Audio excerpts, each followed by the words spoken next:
اس ذات کی مہربانی جس نے صحت عطا فرمائی۔ ویورز، میرے دوستو، دعا فرمائیں۔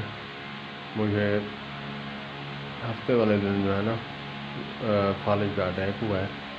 ویسے میں ہارٹ پیشنٹ تھا، تو میری بے احتیاطی کی وجہ سے جو میں وارفین کھاتا ہوں خون پتلا کرنے والی، وہ میں نے جو ہے درمیان میں چھوڑ دی تھی، اور اسی لیے مجھے جو ہے میرا ایک سائڈ جو ہے لیفٹ سائڈ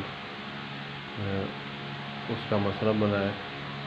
اس میں جو ہے بازو کو بھی مسئلہ ہوا ہے اور ٹانگ کو بھی، اور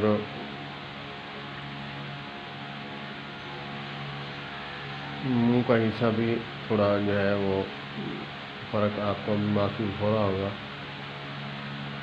ہم کہتے ہیں کہ دولت جو ہے وہ نعمت ہے اللہ کی، وجہ یہ بات بھی وجہ ہے، لیکن سب سے بڑی نعمت جو ہے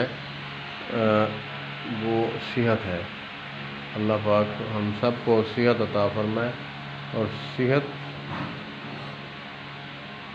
قائم ہونے میں ہم اللہ کا شکر ادا کریں کہ اللہ پاک نے ہمیں جو ہے یہ اوزار، جس کاریگر کے پاس اوزار نہ ہو وہ کاریگر ہی نہیں کہلاتا۔ تو اسی طرح انسان کے پاس ایک اعضاء بھی کم ہو جائے تب اسے پتہ چلتا ہے کہ اس کی کمی محسوس ہوتی ہے، ویسے نہیں معلوم ہوتا۔ اللہ پاک سب کو شفا کاملہ عاجلہ نصیب فرمائے، اور جو ہسپتالوں میں ان کے لیے دعا فرمائے۔ میں تقریباً 5 دن بہاولپور وکٹوریہ ہسپتال میں ایڈمٹ رہا۔ اللہ پاک دعا فرمائے، اللہ پاک صحت دے مزید، اور اپنا خیال رکھیں، اپنے بچوں کا خیال رکھیں، اور اپنی صحت کا خیال رکھیں۔ صحت ہے تو عبادت کر سکتا ہے انسان، صحت ہے تو اپنے بچوں بیوی بچوں کا ہے، صحت نہیں تو کچھ نہیں۔ صحت بڑی نعمت ہے، اللہ پاک کا شکر ادا کریں۔ میں تو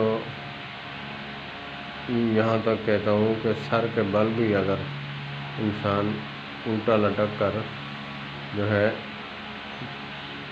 اللہ کا شکر ادا کرے تو تب بھی نہیں کر سکتے ہم، کیونکہ اللہ پاک نے خود قرآن پاک میں فرمایا، اعوذ باللہ من الشیطان الرجیم وَإِن تَعُدُّوا نِعْمَتَ اللَّهِ لَا تُحْصُوهَا۔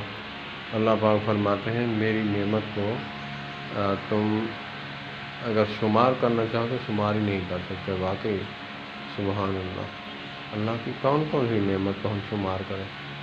جسم میں جو اللہ پاک نے آنکھ عطا فرمائی، دماغ عطا فرمایا، ناک عطا فرمایا، دل عطا فرمایا، ہاتھ پاؤں بازو، کون کون سی نعمت کو ہم شمار کریں۔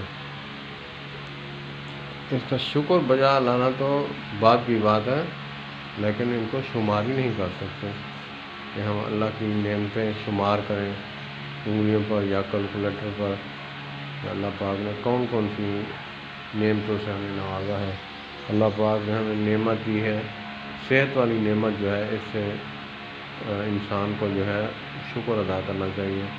اللہ پاک نے صحت دی ہے، صحت میں انسان جیسے انسان جوانی میں عبادت کرتا ہے بوڑھے پہ نہیں کر سکتا، اسی لیے بیماری سے پہلے انسان اللہ کو راضی کرنا چاہے کر سکتا ہے، لیکن بیماری کے بعد انسان کو تو اپنا ہوش نہیں ہوتا، تو اللہ کو کیسے راضی کرے، سجدہ کیسے دے، رکوع کیسے کرے۔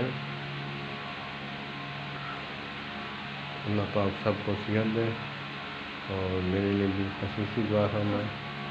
والسلام علیکم ورحمۃ اللہ وبرکاتہ۔